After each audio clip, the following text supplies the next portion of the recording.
Olá, todo mundo. Esse vídeo está sendo gravado hoje, dia 5 de agosto de 2025. Hoje completa um ano que eu perdi meu pai. Foi um ano realmente desafiador para mim. Foi um dos anos mais difíceis da minha vida, porque perdê-lo me fez, além da dor do luto, me fez enxergar várias outras coisas internas que eu tinha dentro de mim que trabalhar, mas que eu só ia levando e levando, enfim, e deixando acontecer. Existe muita gente fala e eu concordo, né? Existe muito aquela teoria que algumas coisas na nossa vida, algumas mudanças, elas acontecem no amor ou na dor. No amor é bem melhor.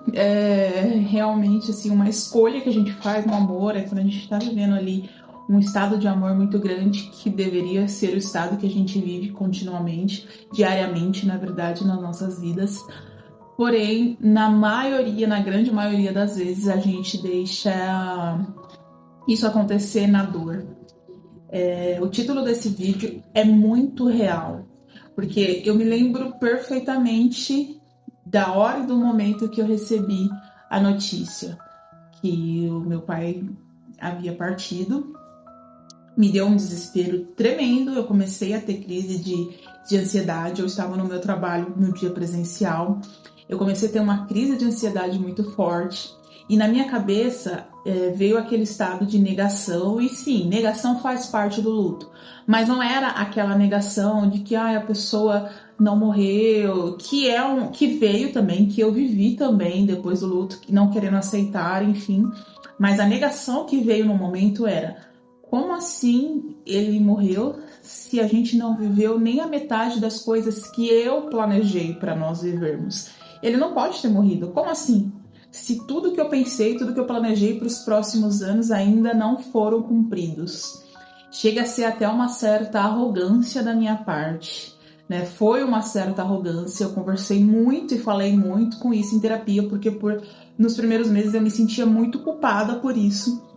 E eu conversei muito com isso em terapia, porque realmente até eu consegui olhar e pensar: poxa, estava querendo decidir, além da minha vida, da vida do outro, como que seria a vida do outro. E a gente não percebe, mas a gente acha que consegue controlar alguma coisa na vida. A gente acha que consegue controlar o tempo, a gente acha que consegue controlar as coisas como vão acontecer na nossa vida.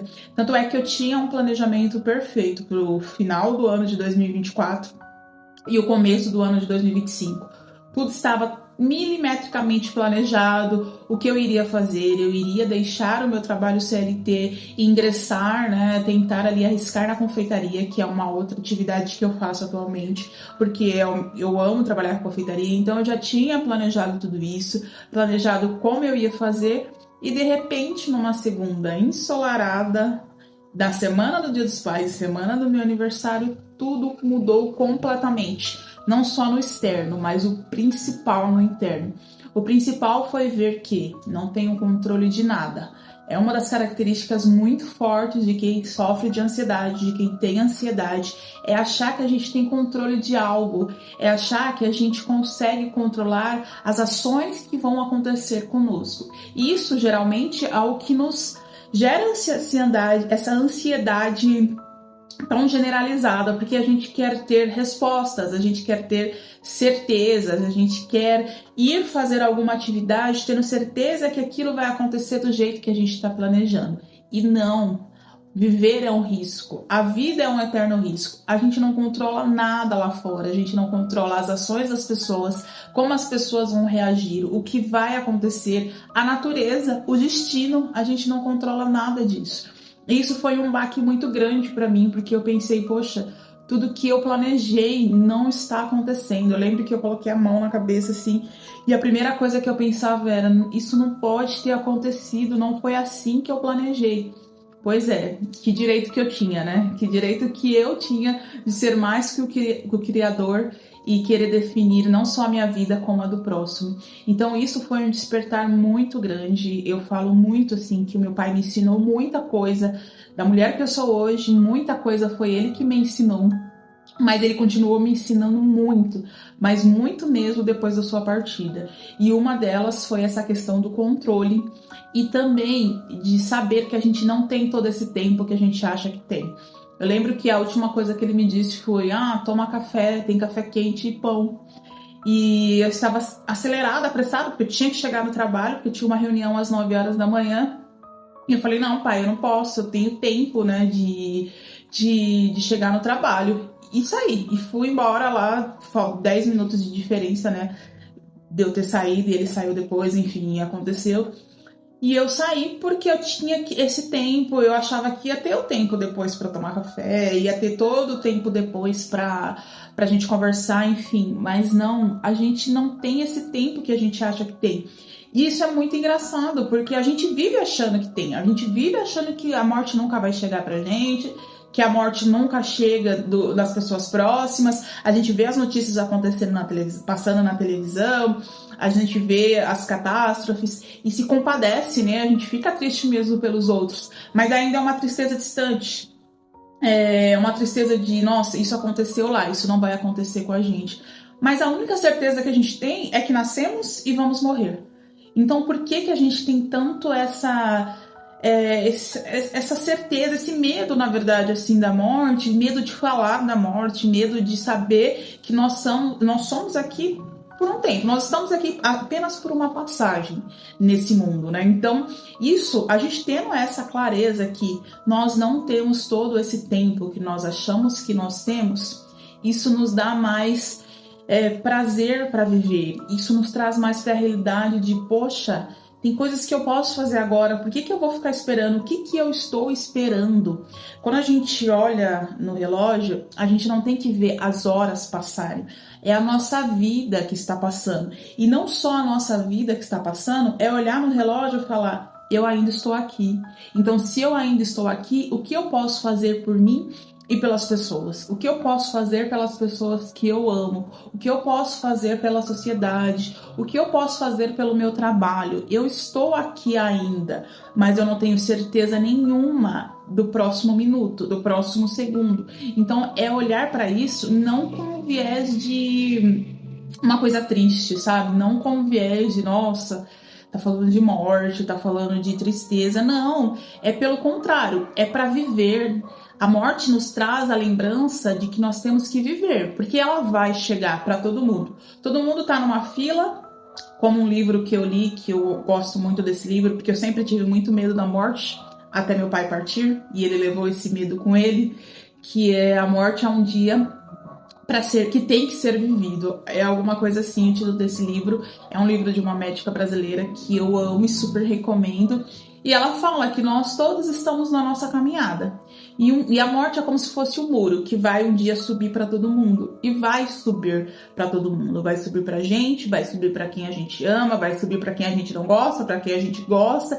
Enfim, independente da sua classe, da sua cor, independente de qualquer situação. Se você está sendo uma pessoa boa, se você está falando com as pessoas que você ama, se você não está, você não sabe se você vai ter tempo de se reconciliar ou não. Porque esse muro não avisa. Esse muro simplesmente, quando chega o dia dele subir, ele vai subir, a senha da pessoa vai chegar e ela vai partir. Então isso a gente tem que trazer para uma questão de viver. Então todos os dias é acordar e pensar, é mais um dia que eu estou tendo a oportunidade de viver, porque realmente a gente não tem todo esse tempo que a gente acha que tem. Porque a gente vai assistir, muita gente vai assistir esse vídeo e vai falar: nossa, eu não vou pensar na morte. Ai, credo, nossa, essa menina falando de morte, como se fosse uma coisa de outro mundo, né? Como se fosse uma coisa que só algumas pessoas vão passar na vida e outras não. Mas não, isso todo mundo vai passar, isso faz parte. A morte, não só a morte física, mas as mortes simbólicas que a gente tem na vida são muito importantes, né? Porque uma pessoa que é ansiosa, eu falo isso porque tenho a questão da ansiedade e trabalho muito isso, e esse um ano foi um trabalho super hardcore, assim, dessa questão do desapego, dessa questão de saber que a gente está aqui de uma forma temporária. Então esse ano foi um ano muito profundo, né, para eu olhar para isso. Então as mortes simbólicas também são muito importantes. A gente precisa saber que tem ciclos que precisam acabar na nossa vida para a gente continuar vivendo, para a gente continuar sendo feliz, para a gente continuar simplesmente vivendo a nossa jornada aqui nesse mundo, né? Então, quando uma coisa muito assim, que balança toda a nossa vida, que muda toda a nossa vida acontece, a gente consegue ver que esses pequenos ciclos que precisam terminar, essas mortes simbólicas, elas não são tão mais assim desafiadoras, não são tão mais doloridas, elas são realmente necessárias. Uma coisa que eu comecei a pensar muito é, nossa, se eu estou passando aqui por esse luto, porque o luto de uma perda de uma pessoa, ele vem e você não escolhe se você quer viver ou não. Você tem que viver, e você tem que viver além da sua vida, porque você volta para o seu trabalho, você volta para o cotidiano, você volta para sua rotina. Não é fácil viver o luto nos dias de hoje, ainda mais com esse momento de positividade tóxica, né? Que as pessoas não querem ver você sofrer, que você fala que tá triste, você começa a chorar, e aí já vem um monte de gente tentando te acalmar, tentando falar alguma coisa para fazer você pensar positivo. E não, gente. A tristeza precisa ser vivida, ela faz parte da gente também, ela faz parte da vida. Então a tristeza precisa estar ali com a gente, sentar, conversar, a gente entender que isso faz parte. O luto, só sente luto quem amou muito. Então o luto é um amor, o luto é amor também pela pessoa, o luto faz parte do amor. Então a gente precisa viver o luto das situações que a gente passa, seja a perda física ou seja uma perda simbólica. A gente precisa viver esse luto. Significa que aquilo foi importante pra gente.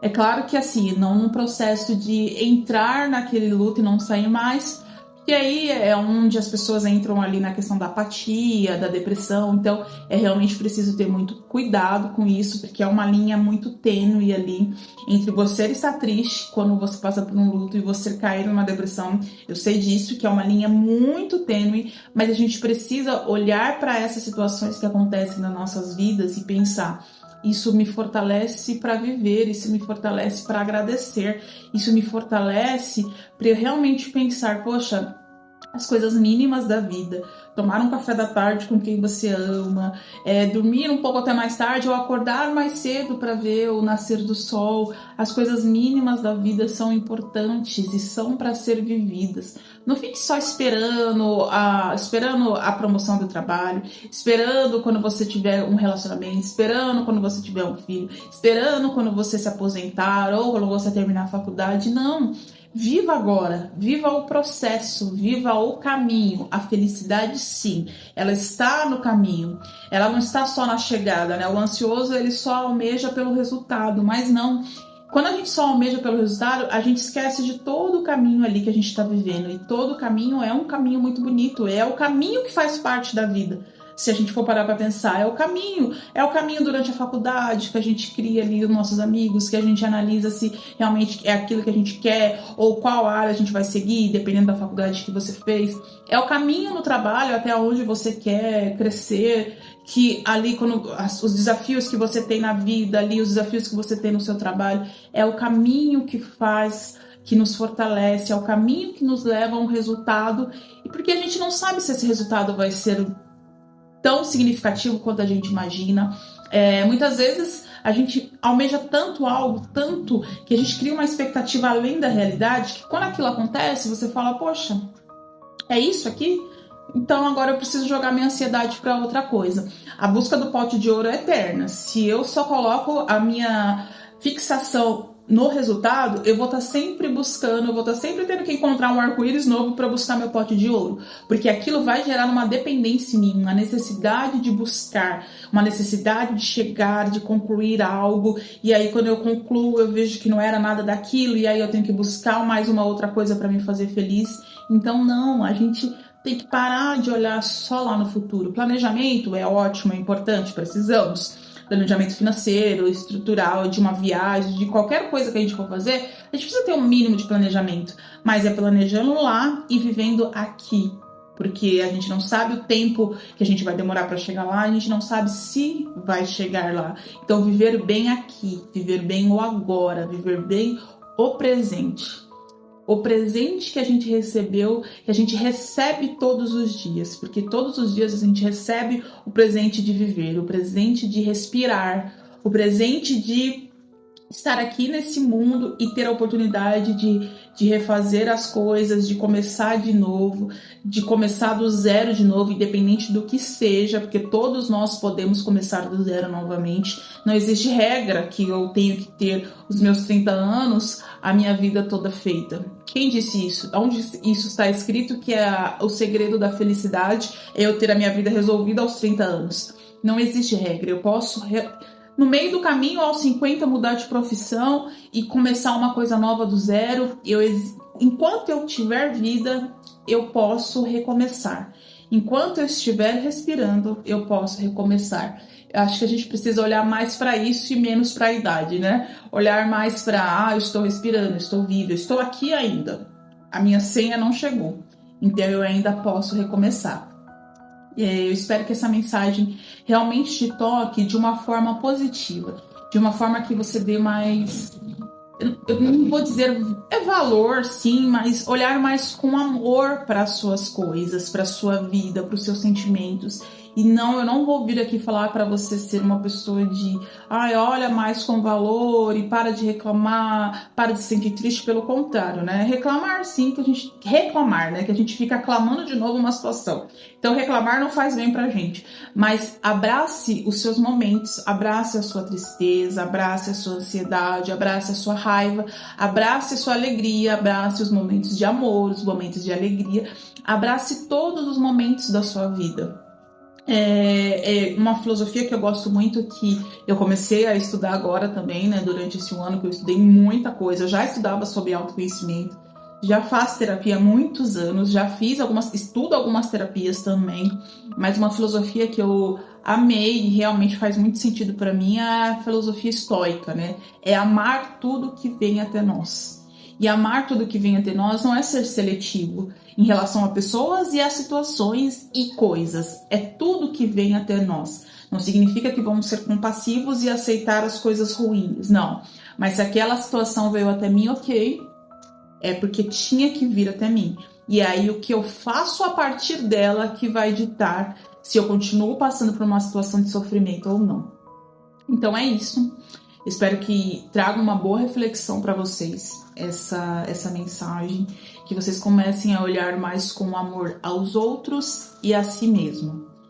Seguindo sempre o ensinamento de Cristo, né? Amar aos outros como a si mesma, mas para amar aos outros precisamos nos amar primeiro. Nos amando, a gente consegue ter essa empatia com a gente mesma, que a gente está vivendo um momento, a vida é um momento e eu preciso estar presente aqui e no agora. Muito obrigada. Se esse vídeo fez sentido para você, curte aqui, comenta, traz alguma informação que você achar relevante para compartilhar sobre esse tema e se inscreva no canal. Muito obrigada.